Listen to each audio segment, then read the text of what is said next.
बिस्मिल्लाहिर्रहमानिर्रहीम। अस्सलामु अलैकुम स्टूडेंट्स, मेरा नाम कासिम अली है और मैं आपका फिजिक्स टीचर हूँ। स्टूडेंट, हम अपनी फर्स्ट ईयर फिजिक्स का चैप्टर नंबर 3 जिसका नाम था मोशन एंड फोर्स, इस चैप्टर को डिस्कस करते हुए आ रहे थे। ठीक है, और इस चैप्टर के मोस्टली हमने टॉपिक्स जो है वो स्टडी कर लिए हैं। चंद एक जो लास्ट हमारे पास 2-3 टॉपिक रह गए हुए हैं वो भी हम जल्द ही मुकम्मल कर लेंगे और हमारा ये चैप्टर अख्ताम पजीर होगा। तो स्टूडेंट, आज की इस वीडियो के लिए जो मैंने टॉपिक सेलेक्ट किया हुआ है, ठीक है, वो मेरे पास टॉपिक आ रहा है प्रोजेक्टाइल मोशन। कि जो एक प्रोजेक्टाइल मोशन है वो किस तरह की मोशन होती है, ठीक है, इसकी एग्जांपल्स क्या होंगी, ठीक है, इसको आज हम डिस्कस करेंगे अपनी इस वाली वीडियो के अंदर। ठीक है, आई होप कि आपको सारा कॉन्सेप्ट समझ में आएगा। ठीक है, तो स्टूडेंट चलते हैं हम अपने टॉपिक की तरफ। टॉपिक का नाम है प्रोजेक्टाइल मोशन। ठीक है, पहले इसकी मैं स्टेटमेंट लिखता हूँ, स्टेटमेंट क्या है, फिर आगे फर्दर इसके आगे आप स्टडी करेंगे। डेफिनेशन इसकी क्या बनेगी? डेफिनेशन में कहते हैं the dimensional motion under the constant acceleration due to gravity and inertia is called projectile motion. दोबारा सुनिएगा, द डायमेंशनल मोशन होनी चाहिए, यानी उसकी कोई ना कोई डायमेंशन जरूर हो। Dimensional motion under the action of acceleration due to gravity. ठीक है, due to gravity, acceleration of gravity की वजह से जो ये जो मोशन है, एक्सेलरेशन ड्यू टू ग्रेविटी होनी चाहिए। ठीक है, under acceleration due to gravity and inertia और एक्सेलरेशन ड्यू टू ग्रेविटी, इसकी वजह से जो डायमेंशनल मोशन होती है उसको हम कहते हैं projectile motion. The dimensional motion, the dimensional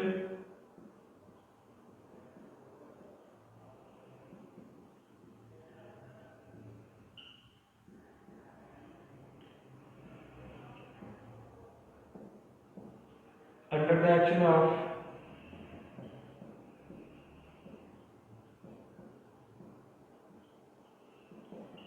of acceleration due to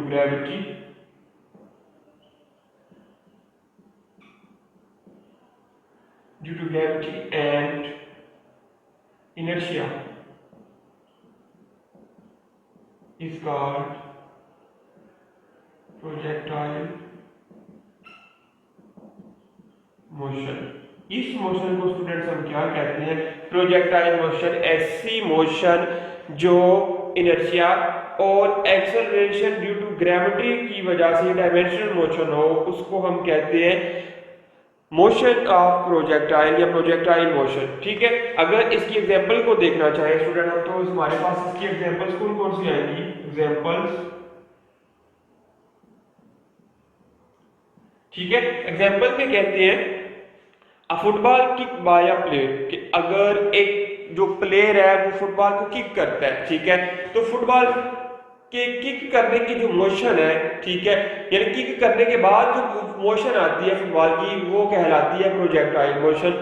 next कहते हैं बुलेट फायर फ्रॉम गन, कि गन से जो बुलेट फायर की जाती है उसकी जो मोशन होती है वो भी कौन सी के मोशन कहलाती है? Projectile motion.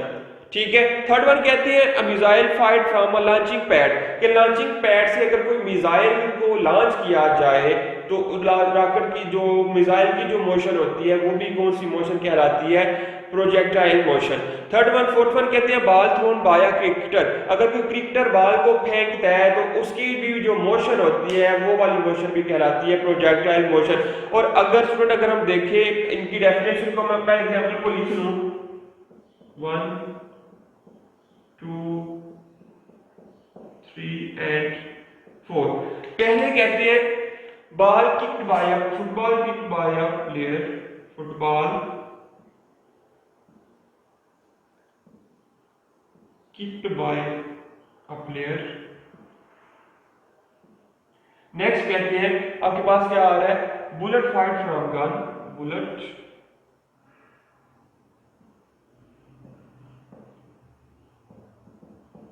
Fight from gun. ठीक है, bullet fired from gun. Third one आपके पास आएगा मिसाइल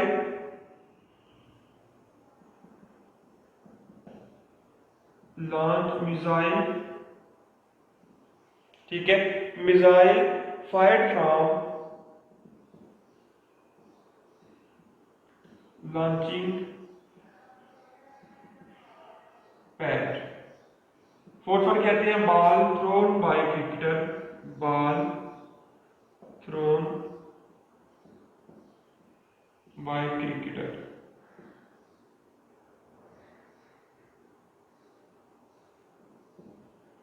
ठीक है स्टूडेंट, पहली जो मिसाल दे रहे हैं, पहली एग्जांपल में वो कहती है कि अगर कोई फुटबॉल बंदा को प्लेयर है फुटबॉल किक लगाए, तो इधर आपके पास जो है वो फुटबॉल पड़ा हुआ है, ठीक है, ये आपके पास फुटबॉल है।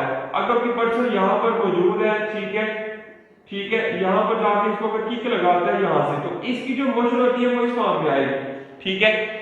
ठीक है, बिल्कुल सीधी नहीं जाएगी, थोड़ा सा ऊपर गई, ऊपर जाने के बाद थोड़ी सी नीचे आ गई। ठीक है, ये आपके पास आ गई एग्जांपल आ गई किसकी, a player thrown kicked football. इसकी जो मोशन थी वो भी क्या कहलाती है, प्रोजेक्टाइल मोशन। दूसरी बात आ गई, अगर बुलेट से गन से बुलेट को फायर किया जाए तो उसकी जो मोशन जो होती है उसको वो भी देखिए। अगर इधर की पर्सन खड़ा है, ठीक है, अगर इस फॉर्म में इधर उसके पास गन थी, ठीक है, इधर से बुलेट फायर होगी तो बुलेट की जो मोशन होगी वो इस फॉर्म में होगी। आप ये कह सकते हैं इसकी थोड़ी सी ऐसी हो सकती है, ऐसे जाएगी ऊपर, फिर उसी फॉर्म में नीचे भी आ जाएगी। ठीक है, दूसरी एग्जांपल आपके पास ये आ गई। तीसरी एग्जांपल कहते हैं कि अगर आपके पास कोई रॉकेट है, ठीक है, ये कोई मिसाइल है, लॉन्चिंग पैड था, ठीक है, लॉन्चिंग पैड से आपके पास जो रॉकेट था, मिसाइल था, उसको लॉन्च किया जाना था, और लॉन्च करने के बाद इसकी जो मोशन आनी थी वो भी ऐसी आनी थी, इस फॉर्म में आएगी। ठीक है, और चौथी बात जो कहते हैं, चौथी बात वो ये कह रहे हैं कि अगर आपके पास कोई क्रिकेटर था, उसने बॉल को फेंका, तो बॉल को फेंकने की मोशन दोबारा से स्टूडेंट यही आती है। तो देखें तीनों ही मोशन एक ही तरह की तकरीबन आ रही है, और ये जो शेप्स बना रही है, ये शेप आपके पास बन रही है ऑलमोस्ट पैराबोला शेप। ठीक है, कौन सी शेप बन रही है, इसको कहते हैं पैराबोला शेप। ये आपने याद रखना है कि फुटबॉल को किक करने वाली बात, गन से बुलेट को फायर करने वाली बात, लॉन्चिंग पैड से मिसाइल को लॉन्च करने वाली बात, और फोर्थ वन कि बॉल को फेंकने वाली बात, ये तीनों चारों की जो मोशन है वो तकरीबन एक जैसी ही आ रही है। ठीक है, तो ये कौन सी मोशन कहलाती है स्टूडेंट्स, ये मोशन कहलाती है आपके पास प्रोजेक्टाइल मोशन। ठीक है, कौन सी मोशन है ये आपके पास आती है, ये आती है प्रोजेक्टाइल मोशन। और ये जो शेप बनती है, शेप को आप कह सकते हैं कि ये जो शेप आपके पास आ रही है वो शेप आ रही है पैराबोला शेप। ठीक है स्टूडेंट, ये आपके पास थी डेफिनेशन और एग्जांपल। आगे कहते हैं एक्सप्लेनेशन ऑफ प्रोजेक्टाइल मोशन। अगर एक्सप्लेनेशन की तरफ कंटिन्यू करें,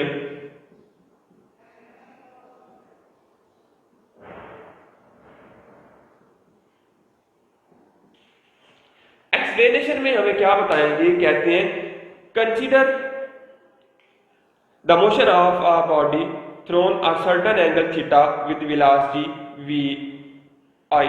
ठीक है, वी इनिशियल, कि आपने क्या करना है, एक बॉडी को कंसीडर करना है जो कि किसी सर्टेन एंगल के साथ थ्रो की गई थी। ठीक है, और वो एंगल बना रही थी, वो थीटा बन रहा था। The body moves forward due to inertia. ठीक है, बॉडी अगर मूव कर रही है तो वो मूव कर रही है due to inertia, as well as downward. ठीक है, एज वेल एज डाउनवर्ड या फोर्स ऑफ ग्रेविटी। ठीक है, बॉडी आगे मूव कर रही है किसकी वजह से, इनर्शिया की वजह से, और आगे जाके नीचे आ रही है किसकी वजह से आ रही है, फोर्स ऑफ ग्रेविटी की, एक्सेलरेशन ड्यू टू ग्रेविटी की वजह से। As no force act along the horizontal direction, यानी हॉरिजॉन्टल डायरेक्शन में उसके ऊपर कोई फोर्स अमल नहीं कर रही। पहले तो आप ऊपर जाएगा, ऊपर जाने के बाद वो नीचे। ठीक है, पहले जब लॉन्च किया जाएगा जहां से भी ऊपर गया, बॉडी ऊपर जाएगी, ऊपर जाने के बाद वो उसी डायरेक्शन से नीचे भी आना स्टार्ट हो जाएगी। ठीक है, ऊपर जा रही है, ये आगे बढ़ रही है, वो ड्यू टू इनर्शिया, नीचे आ रही है वो due to acceleration due to gravity. कहते हैं in the body horizontal direction, कहते हैं so the acceleration of body in horizontal direction is zero. कि अगर जो एक्सेलरेशन की बात करते हैं हम, तो एक्सेलरेशन जो उसका होता है हॉरिजॉन्टल डायरेक्शन में वो आपके पास आ जाता है जीरो। ठीक है, कहते हैं force only force acting on a body is force of gravity. अगर जो बॉडी के ऊपर जो फोर्स अमल कर रही है वो फोर्स जस्ट और जस्ट, ठीक है, सिर्फ और सिर्फ कौन सी आ रही है, फोर्स ऑफ ग्रेविटी, जो कि उसको डाउनवर्ड डायरेक्शन में मूव करवाएगी। So the body has vertical acceleration equal to G, उसका वर्टिकल एक्सेलरेशन होगा, लेकिन उसका जो हॉरिजॉन्टल एक्सेलरेशन है वो नहीं होगा। वर्टिकल एक्सेलरेशन क्यों होगा, क्योंकि वो ऊपर गई, ऊपर के बाद नीचे आई। ठीक है, वो हॉरिजॉन्टल यानी स्ट्रेट लाइन में उसने बॉडी, सपोज आपके पास ये बॉडी थी, ये बॉडी, ठीक है, इसको यहां से लॉन्च करवाया गया है, ठीक है। और यहाँ पर इसका जो एंगल बन रहा है, ठीक है, ये एंगल इसका आ रहा है थीटा, और ये जो इसकी वेलोसिटी आ रही थी इस डायरेक्शन में, वो वेलोसिटी थी, वो वेलोसिटी आपके पास आ रही थी v1, ठीक है। ये एक्स प्लेन और ये आपके पास आ गया वाई प्लेन, ये ओरिजिन था। अब अगर स्टूडेंट देखिए हम दोबारा से एक दफा, कहते हैं एक बॉडी है, ठीक है, consider a body,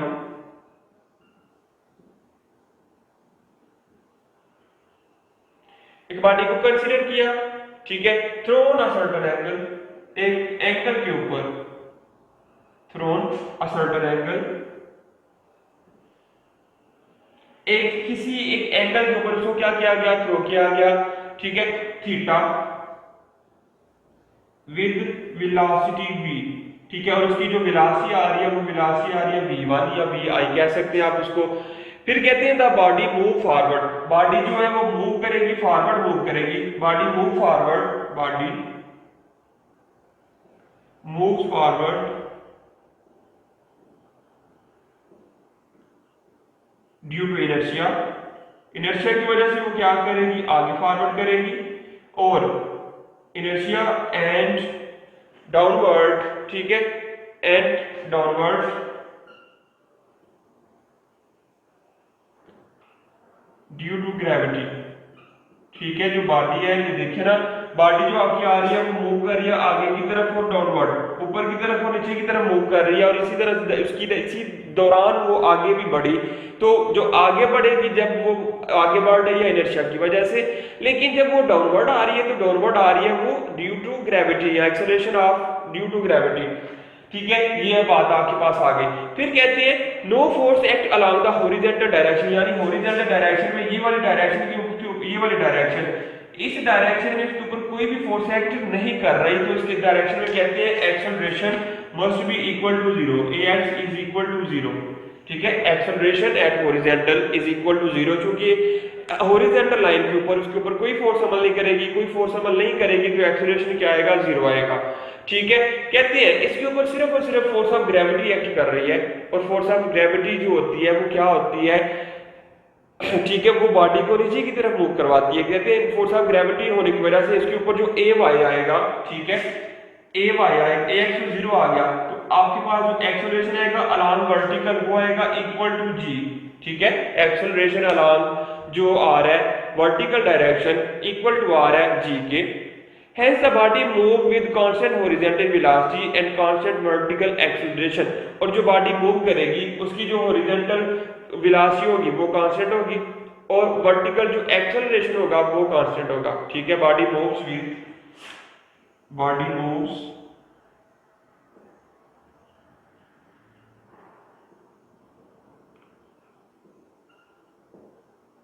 with constant horizontal velocity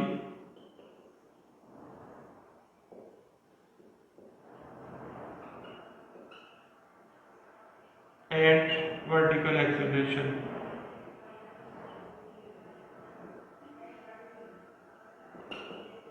ठीक है। एक्सेलरेशन वर्टिकल कांस्टेंट होगा और वेलोसिटी हॉरिजॉन्टल कांस्टेंट होगी। Such motion is called projectile motion, और इस तरह की जो मोशन होती है उस मोशन को स्टूडेंट हम कहते हैं मोशन ऑफ प्रोजेक्टाइल, ठीक है। ये सारा कुछ प्रोसेस हमने पढ़ा, ये आपके पास मोशन आ रही थी, जैसे मैंने पहले एग्जांपल ड्रा की थी, ये देखिए दोबारा से उसी तरह की मोशन आपके पास आ रही है। एक बॉडी होती है, बॉडी को थ्रो किया जाए किसी सर्टेन एंगल के साथ, थीटा एंगल बनाते हुए, तो उसकी जो शेप बनती है वो पैराबोला शेप बनती है, ठीक है, वेलोसिटी के साथ मूव करती है। उसके ऊपर जो है फोर्स ऑफ एक्सेलरेशन नहीं होती, force of acceleration due to gravity act करती है जो उसको डाउनवर्ड लेके जाती है, और वो फॉरवर्ड मूव करती है ड्यू टू इनर्शिया, ठीक है, इनर्शिया की वजह से वो फॉरवर्ड मूव करेगी। फिर कहते हैं कि इसके ऊपर जो हॉरिजॉन्टल फोर्स है वो कोई नहीं लग रही, ठीक है, हॉरिजॉन्टल डायरेक्शन में कोई फोर्स नहीं लग रही, तो इस वजह से इसका जो एक्सेलरेशन आता है हॉरिजॉन्टल एक्सेलरेशन यानी ax इज इक्वल टू 0 होगा। फिर कहते हैं इसके ऊपर जैसे एक फोर्स लगती है जो है फोर्स ऑफ ग्रेविटी, वो भी अलोंग वर्टिकल डायरेक्शन, तो वर्टिकल डायरेक्शन का जो एक्सेलरेशन आता है वो आपके पास आ जाएगा ए वाई इक्वल टू जी, ठीक है। फिर कहते हैं कि आपके पास जो रॉकेट है और ठीक है, जो ये मोशन है, ये बॉडी है जो वो मूव करती है, ठीक है। एक्सेलरेशन जो उसका उसका होता है कांस्टेंट होता है वर्टिकल डायरेक्शन में, वेलोसिटी जो कांस्टेंट होती है वो होती है हॉरिजॉन्टल डायरेक्शन में। और इस तरह की जो मोशन आपके पास आती है उसको कहते हैं प्रोजेक्टाइल मोशन। आगे टॉपिक आ रहा है और पॉइंट आ रहा है ट्रैजेक्टरी।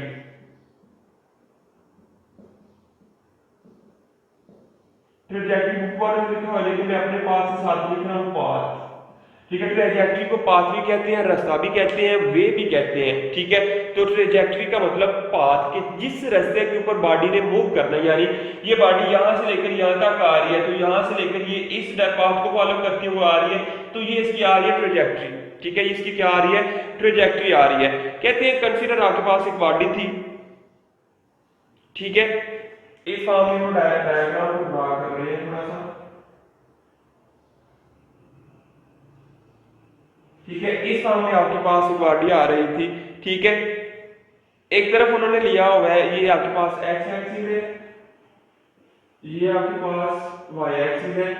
इधर को जो फोर्स एक्ट कर रही है वो कर रही है वी एक्स, और इधर को जो फोर्स एक्ट कर रही है वो कर रही है वी वाई, ठीक है। वेलोसिटी वी एक्स और वेलोसिटी वी वाई आपके पास आ रहा है, ठीक है। मुख्तलिफ फॉर्म्स के ऊपर ये देखिए, इधर जाएगी इसकी जो वेलोसिटी वी एक्स आएगी, और इस फॉर्म में इधर वेलोसिटी आएगी वी वाई, फिर इधर ये वेलोसिटी वी एक्स और इधर वेलोसिटी वी वाई, इधर ये तो वेलोसिटी वी एक्स, इधर नीचे आएगी वेलोसिटी वी वाई। तो इधर जाके जो वेलोसिटी आएगी वो वी एक्स आएगी, लेकिन वी वाई वेलोसिटी आपके पास नहीं आएगी, ठीक है। पॉइंट ए से लेकर सी तक, पॉइंट ए और ये पॉइंट सी आपके पास आ रहा था, ठीक है। क्यों आई, क्या वजह इसकी, उसको देख लेते हैं हम। कहते हैं the path followed by the projectile is called trajectory. The path followed by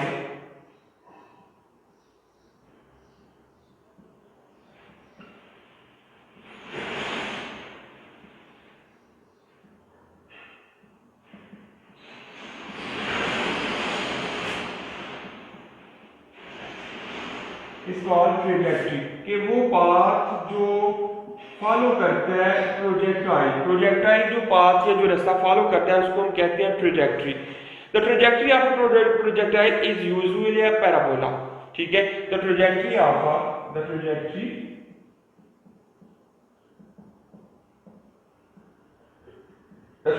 of a projectile is usually a parabola, ठीक है। जो प्रोजेक्टाइल की ट्रैजेक्टरी होती है वो पैराबोला होती है, जैसा कि मैं पहले भी बता रहा हूँ, बार बार मैंने बताया कि जो फॉलो पाथ आता है, यानी जो डायरेक्शन आती है या जो शेप बनती है वो पैराबोला शेप बनती है। जो भी प्रोजेक्टाइल मोशन होती है उसकी जो शेप बनती है वो पैराबोला शेप बनती है। फिर कहते हैं the path of projectile can be determined by the following equations, ठीक है। अगर आपने प्रोजेक्टाइल के पाथ को डिटरमाइन करना हो तो आपके फॉलोइंग इक्वेशंस का सहारा लेना पड़ेगा, ठीक है। वो कहते हैं x is equal to V I X, पहली इक्वेशन कह रहे हैं x इज इक्वल टू, आपके पास आ रहा है x is equal to V I X plus 1 over 2 t plus 1 over 2 a t square a x t square. यानी इक्वेशन ऑफ मोशन को थोड़ा सा अपनी इस टॉपिक के मुताबिक ही अरेंज करके हम इन इक्वेशन या इन जो आपके पास जो आ रहा था आपके पास जो प्रोजेक्टाइल मोशन थी उसको हम कैलकुलेट कर सकते हैं, ठीक है। दूसरी इक्वेशन कहते हैं y is equal to V I Y, ये तो x एक्सिस के लिए था, दूसरा आपके पास आ जाएगा y एक्सिस के लिए v is equal to V I Y into T plus 1 over 2 a Y T का स्क्वायर। ये दो इक्वेशन है, ठीक है। अगर हम बात करें नॉर्मली या सिंपल इक्वेशन की तो ये इक्वेशन आपके पास आती है सेकंड इक्वेशन ऑफ मोशन, ठीक है। मोशन की जो दूसरी मुसावात या इक्वेशन है वो उसको हमने थोड़ा सा रीअरेंज किया हुआ है, ठीक है। रीअरेंज भी नहीं किया बल्कि थोड़ा सा मॉडिफाई किया हुआ है अकॉर्डिंग टू आवर सिचुएशन, अपनी सिचुएशन के मुताबिक, ठीक है। फिर कहते हैं ए एक्स तो हमने कहा कि जीरो होगा, इस केस में आपके पास जो ए एक्स है वो जीरो होता है, और वी आई एक्स जो होगा यानी वी आई एक्स जो होगा वो वी एक्स होगा, ठीक है। और वी वाई ए वाई जो होगा, ठीक है, ए वाई जो आपके पास आएगा, ये वाला जो आपके पास ए वाई आ रहा था, वो हमने कहा था एक्सेलरेशन ड्यू टू ग्रेविटी है, और नीचे अब बॉडी जो है वो ऊपर जा रही है। पहले केस में तो ऊपर जाते वक्त जो एक्सेलरेशन होता है वो नेगेटिव होता है, तो आपके पास नेगेटिव जी आएगा। और वी वाई जो आपके पास यानी वी आई वाई जो आ रहा है, वी आई वाई जो आ रहा है वो आपका वी आई होगा, ठीक है। अब लिख देते हैं कैसे, यहाँ पर आपके पास जो वी आई एक्स है as V I X is equal to V X, A Y is equal to minus G, अगर V I Y is equal to V I, और A X is equal to zero, ठीक है। A X is equal to zero, ये आपके पास सारी values आ रही है, ठीक है। आपने इन वैल्यूज को इस इक्वेशन के अंदर पुट कर देना, ठीक है।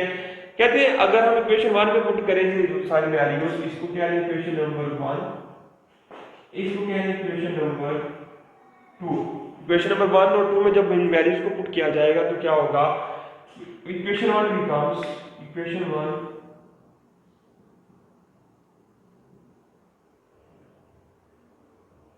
इक्वेशन 2 बिकम्स, वो क्या आएगी, वैल्यूज को पुट करने के बाद x is equal to V I X हो जाएगा वी एक्स, और साथ आ जाएगा t प्लस 1/2, ए एक्स आपके पास था 0, साथ आ गया t का स्क्वायर। तो स्टूडेंट हमको बेहतर पता है, वी नो वेल कि 0 के साथ जिस भी टर्म को मल्टीप्लाई किया जाएगा वो सारी की सारी टर्म हो जाएगी 0। तो इस हमारे पास इस केस में ये वाली टर्म और ये तीनों टर्म आपस में एक दूसरे के साथ मल्टीप्लाई हो रही है, और तीनों में से एक का आंसर आ रहा है 0। अगर एक का आंसर 0 आ जाएगा तो उस 0 ने इन तीनों को भी क्या करना है, 0 बना देना है। तो आपके पास वी एक्स का जो आंसर आएगा x is equal to V X, और आ जाएगा t, ये आपके पास आ गई इक्वेशन 2। इक्वेशन 2 से आपके पास वैल्यू आ गई, ठीक है। फिर नेक्स्ट कहते हैं इसको क्या, equation number 3।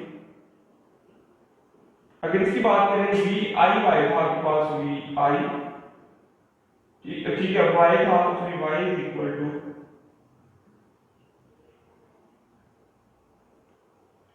Y is equal to V I Y था आपके पास वी आई, साथ का टी प्लस 1/2, ए वाई की जगह आपके पास क्या आ रहा था माइनस जी, साथ था टी का स्क्वायर। तो y is equal to V I T plus minus में प्लस मिल के आपके पास क्या आएगा माइनस हाफ जी टी का square.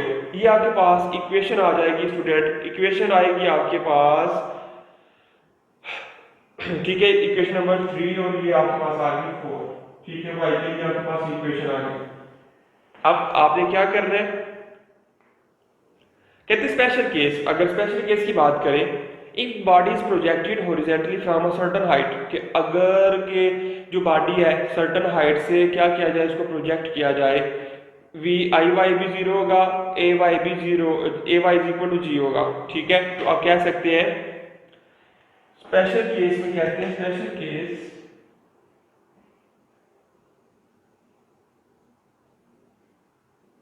If body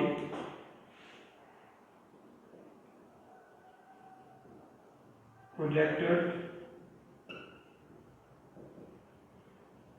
at certain height, projected horizontally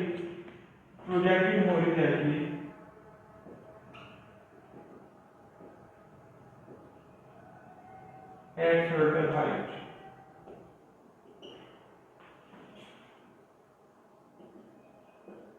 कहते हैं अगर बॉडी को प्रोजेक्ट करवाएं, आप प्रोजेक्ट किस तरह करवाएं, पहले हम बात कर रहे थे वर्टिकल की बात कर रहे थे कि उसके ऊपर कोई जो वर्टिकल एक्सेलरेशन है वो 0 आ रहा है, लेकिन अब आपने बात कर ली है कि जो बॉडी को प्रोजेक्ट करवाया जा रहा है वो करवाया जा रहा है हॉरिजॉन्टली, लेकिन कुछ डिस्टेंस के ऊपर, कुछ हाइट के ऊपर। तो आपके पास फिर कहते हैं इस केस में आपके पास जो वी आई आएगा, in this case V I is equal to 0 and A Y is equal to plus G. तो आपकी ये इक्वेशन 4 है, सो इक्वेशन 4 क्या होगी, आपके पास इक्वेशन 4 बन जाएगी y is equal to V I T, V I so आपके पास 0 था, 0 into T plus half G T का स्क्वायर, ये इक्वेशन जो आपके पास हमारा बन गई इक्वेशन 2 बिकम्स, ठीक है। तो y इज इक्वल टू ये दोनों टर्म 0 हाफ जी टी का स्क्वायर, आपके पास ये वैल्यू आ जाती है y की। अगर आपके पास अगर किसी बॉडी को हॉरिजॉन्टली प्रोजेक्ट करवाया जाए, हॉरिजॉन्टली प्रोजेक्ट करवाने के बाद आपके पास जो वैल्यू आती है वो आपके पास ये वैल्यू आ जाती है, ये फार्मूला आ जाता है। कहते हैं equation 1 represent the horizontal distance while equation 2 represent the vertical distance of the body. Equation जो 1 थी आपके पास ये वाली इक्वेशन, यानी इधर हम कह सकते हैं equation number 3, equation 3 represent horizontal distance and equation number 4 represent vertical distance of the body. तो ये आपने याद रखना है, वर्टिकल डिस्टेंस क्या आएगा, हॉरिजॉन्टल डिस्टेंस क्या आएगा। तो आई होप कि आपको यहाँ तक इस टॉपिक की समझ आई होगी, ठीक है। प्रोजेक्टाइल मोशन क्या था कि अगर इनर्शिया और एक्सेलरेशन ड्यू टू ग्रेविटी की वजह से कोई डायमेंशनल मोशन हो तो उस मोशन को हम कहते हैं प्रोजेक्टाइल मोशन। इसकी एग्जांपल हमने दी, फुटबॉल की मिसाल ले ली, फुटबॉल को जब किक लगती है, किसी गन से फायर किया जाता है, ठीक है, अगर कोई बॉल फेंका जाए, ये सारी मोशन कहलाती है पैराबोला मोशन, शेप्स कहलाती है पैराबोला शेप्स, और ये मोशन कहलाती है प्रोजेक्टाइल मोशन। आगे उसकी ट्रेजेक्ट्री हमने पढ़ी कि जो जिस रास्ते को या जिस पाथ को जो प्रोजेक्टाइल है वो फॉलो करता है उस पाथ को हम कहते हैं ट्रेजेक्ट्री, ठीक है स्टूडेंट। तो आगे उसके लिए डिफरेंट टाइप्स जो इक्वेशन हमने सॉल्व की कि हॉरिजॉन्टल डिस्टेंस के लिए कौन सी इक्वेशन आएगी, वो ये इक्वेशन आ जाएगी, वर्टिकल डिस्टेंस के लिए कौन सी इक्वेशन आएगी, वो आपके पास ये आ जाएगी। तो ये था आपके पास टॉपिक प्रोजेक्टाइल मोशन। आगे कहते हैं expression for the instantaneous velocity of a projectile thrown at an angle theta with horizontal, कि अगर हॉरिजॉन्टल कोई बॉडी थ्रो की जाए उसकी जो इंस्टेंटेनियस वेलोसिटी होगी वो क्या कहलाती है, अब इसको भी हम डिस्कस करेंगे इसी टॉपिक के अंदर, ठीक है। अगर आपके पास की बॉडी है, बॉडी को क्या किया जाए, ठीक है, हॉरिजॉन्टल थ्रो किया जाए किसी एक एंगल के ऊपर, तो उस वक्त उसकी जो इंस्टेंटेनियस वेलोसिटी आती है वो इंस्टेंटेनियस वेलोसिटी हमने कैलकुलेट करनी है, उस वेलोसिटी का हमने एक्सप्रेशन जो है वो कैलकुलेट करना है, ठीक है स्टूडेंट। ये आई होप कि आपको समझ आई होगी सारे टॉपिक की।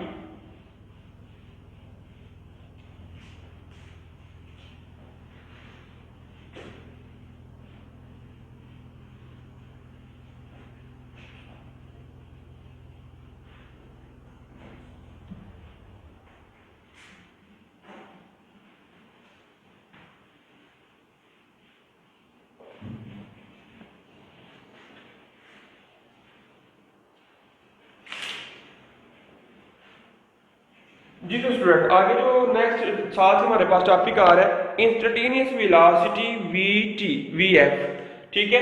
Instantaneous velocity,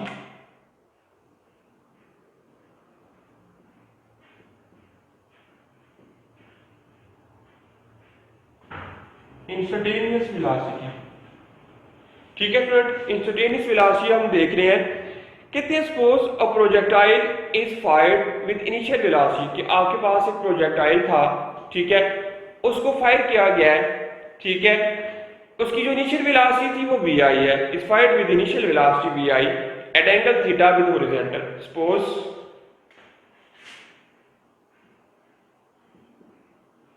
a projectile is fired with initial velocity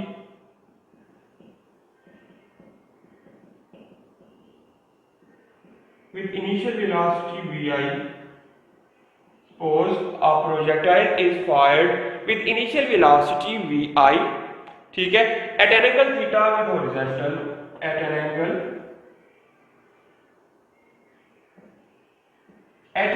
theta with horizontal, horizontal के साथ उसका जो एंगल बन रहा है वो थीटा बन रहा है,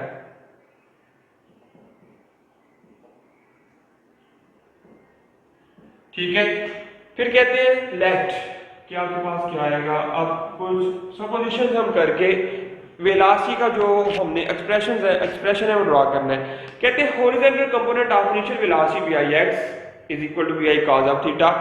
vertical component of velocity, initial velocity V I Y is equal to V I sine theta. ठीक है, अब कहते हैं हॉरिजॉन्टल कंपोनेंट,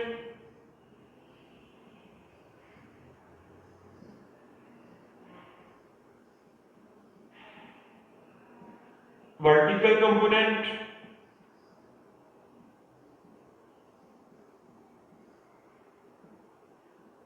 ऑफ वेलोसिटीज, ये आपने याद रखना है। वेलोसिटी के लिए क्या आएगा, वी आई एक्स और V I Y, V I X V I Y is equal to V I cos of theta, V I cos of theta, V I sine of theta.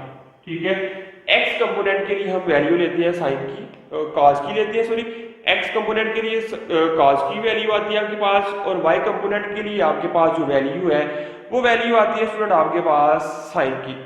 तो horizontal component of initial velocity आपके पास आ गया V I cos of theta, और vertical जो component आ रहा है वेलोसिटी का वो आपके पास आ गया है V I sine of theta. कहते हैं हॉरिजॉन्टल कंपोनेंट ऑफ वेलोसिटी। अब क्या करेंगे, हॉरिजॉन्टल कंपोनेंट ऑफ वेलोसिटी इसको कैलकुलेट करेंगे, horizontal component of velocity. Horizontal component of velocity क्या होता है, कहते हैं since here there is no horizontal force along horizontal axis so acceleration ax is 0। कि क्या बात आपके पास आई जब हमने प्रोजेक्टाइल मोशन की बात की, तो प्रोजेक्टाइल मोशन में हमने क्या पढ़ा कि हॉरिजॉन्टल एक्सिस में कोई भी फोर्स एक्ट नहीं करती, तो इस वजह से उधर जो आपके पास एक्सेलरेशन ड्यू टू हॉरिजॉन्टल होता है या और एक्सेलरेशन एट हॉरिजॉन्टल होता है वो आपके पास ax इज इक्वल टू 0 आता है। ठीक है, since there is no force, since there is no force along horizontal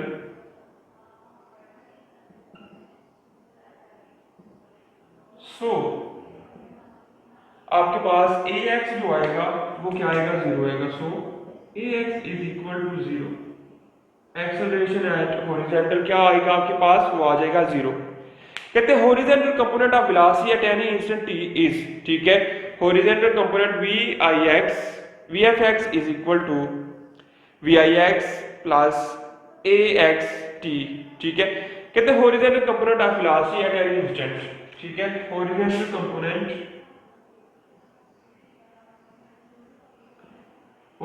component at any instant आपके पास क्या आएगा, V I x.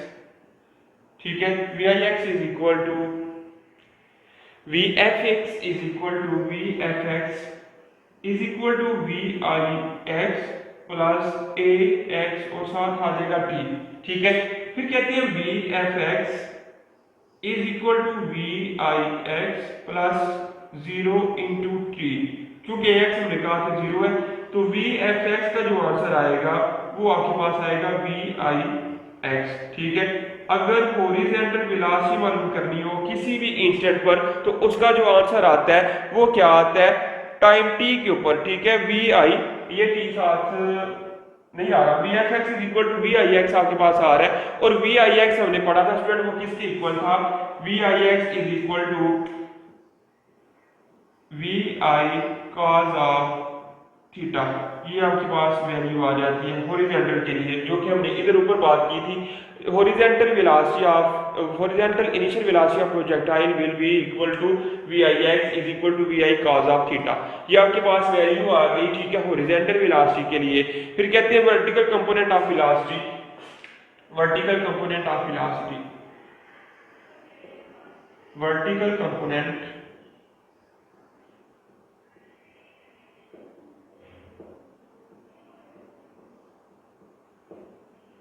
Horizontal component of value prove हो गई। आगे वर्टिकल कंपोनेंट हमने निकालना था, वो आपके पास आ रहा है। कहते हैं vertical component of velocity at any instant is, वो आपके पास आ रहा था V F Y is equal to V F Y is equal to V I Y plus A T का स्क्वायर प्लस ए टी।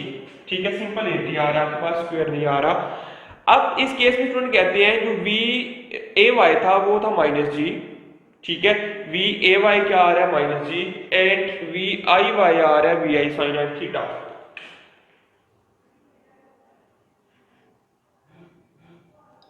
ठीक है, ए वाई इस केस में आपके पास जो आ रहा है वो आ रहा है माइनस जी, और जो आपके पास वी आई वाई आ रहा है वो आ रहा है V I sine of theta. अब ये वैल्यूज को अगर पुट करें V F Y is equal to V I Y आपके पास था V I sine of theta, साथ में प्लस और माइनस जी, साथ में आ जाएगा टी। ठीक है, माइनस जी और साथ में आ रहा है टी, तो आपके पास ये वैल्यू बनेगी वी एफ वाई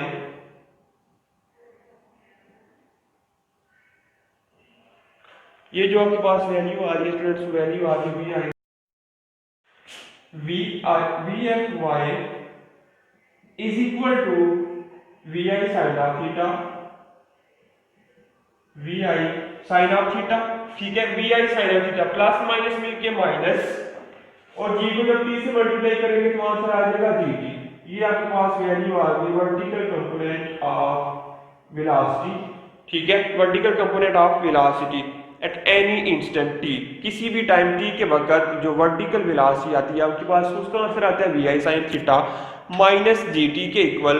फिर कहती है मैग्नीट्यूड ऑफ वेलोसिटी, ये वेलोसिटी का जो मैग्नीट्यूड आएगा वो क्या आएगा, magnitude of velocity, magnitude of velocity, what will be the magnitude of velocity? तो student we know that कहते हैं thus the magnitude of velocity at any instant t is, magnitude of velocity at any instant, magnitude of velocity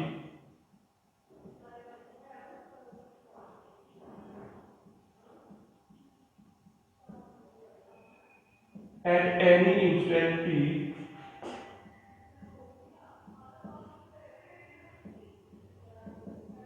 is, किसी भी लम्हे किसी भी time पर जो आपके पास मैग्नीट्यूड आएगा वेलोसिटी का वो आएगा v is equal to V I X plus V I Y square root. ठीक है, V I X V F X square आई रहेगा एफ आएगा वी एफ का स्क्वायर वी एफ एक्स स्क्वायर और वी एफ वाई स्क्वायर। ये आपके पास वैल्यू आ जाएगी student magnitude of velocity at any instant time T. आगे direction of velocity,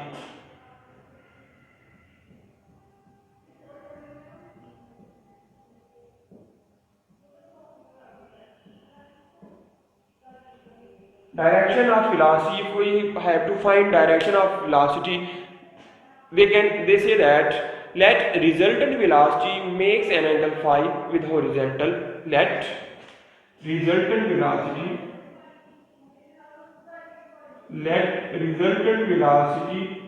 makes an angle, velocity makes an angle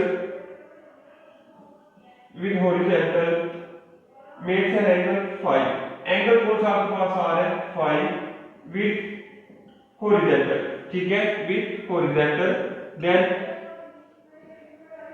उसके बाद आपके पास जो वैल्यू आएगी क्या आएगी horizontal, then tan phi is equal to, then tan phi is equal to vfy divided by vfy divided by vfx।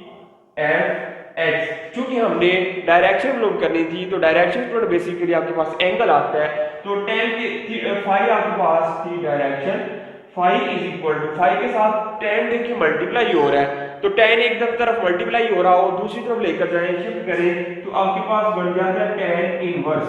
ठीक है, वैल्यू बन जाएगी tan इनवर्स, ये as it is vfy divided by vf और साथ आ जाएगा x। ये आपके पास आ गई डायरेक्शन ऑफ वेलोसिटी। ठीक है, वेलोसिटी की जो डायरेक्शन आ रही थी ये हमने कैलकुलेट कर ली। ठीक है स्टूडेंट, ये टॉपिक सारा था आपके पास पहले हमने प्रोजेक्टाइल मोशन को स्टडी किया। प्रोजेक्टाइल मोशन को स्टडी करने के बाद उसकी जो इंस्टेंटेनियस वेलोसिटी आ रही थी, ठीक है, इंस्टेंटेनियस वेलोसिटी को हमने डिस्कस किया सारा। कहते हैं कि जो suppose a projectile is fixed fired with initial velocity at any angle theta with horizontal, तो उसके लिए कि अगर किसी भी आपके पास कोई एक प्रोजेक्टाइल था, उसको फायर किया गया किसी भी टाइम में, ठीक है, हॉरिजॉन्टल के साथ एंगल थीटा बनाते हुए, तो उस वक्त जो उसकी इनिशियल वेलोसिटी होगी, ठीक है, इनिशियल वेलोसिटी हॉरिजॉन्टल के तौर पर जो आएगी वो आएगी VIS या VI cos ऑफ थीटा, और वर्टिकल जो उसकी वेलोसिटी आएगी वो आपके पास आएगी VIY is equal to VI sin of theta. तो ये सारा कुछ हमने स्टूडेंट प्रूव किया, मैथमेटिकल कैलकुलेशन थी सारी, एंड आई होप कि आपको ये सारी कैलकुलेशन समझ में आई होगी। उसके बाद हमने क्या किया, अलग अलग से, ठीक है, हमने कहा हॉरिजॉन्टल कंपोनेंट ऑफ वेलोसिटी को फाइंड किया, वर्टिकल कंपोनेंट ऑफ वेलोसिटी को फाइंड किया, फिर वेलोसिटी का जो मैग्नीट्यूड आ रहा था उसको कैलकुलेट करने के बाद लास्ट पे जाकर हमने क्या किया, डायरेक्शन ऑफ वेलोसिटी, कि वेलोसिटी की जो डायरेक्शन आती है, वेलोसिटी की डायरेक्शन को स्टूडेंट हमने कैलकुलेट किया, यानी सबके लिए जो एक्सप्रेशंस बनते थे वो सारे एक्सप्रेशंस हमने ड्राइव कर लिए। ठीक है, इतना डिफिकल्ट टॉपिक या मुश्किल तो नहीं था, बिल्कुल आसान सा टॉपिक था। आई होप कि आपको इस सारे टॉपिक की समझ भी आई होगी। ठीक है स्टूडेंट, ये था हमारे पास आज का टॉपिक जिसका नाम था projectile motion and instantaneous velocity of projectile. ठीक है, ये आपने अच्छी तरह से इनको दोनों को प्रिपेयर करना है। तो मिलते हैं हम अपनी नेक्स्ट वाली वीडियो में एक न्यू टॉपिक के साथ, जो कि इस चैप्टर का सेकंड लास्ट टॉपिक होगा हमारी जो नेक्स्ट वीडियो में आ रहा है। ठीक है, उसके साथ हम मिलेंगे नेक्स्ट वाली वीडियो में। तब तक के लिए अपना बहुत सारा ख्याल रखिएगा और मुझे इजाजत दीजिएगा। अल्लाह हाफिज।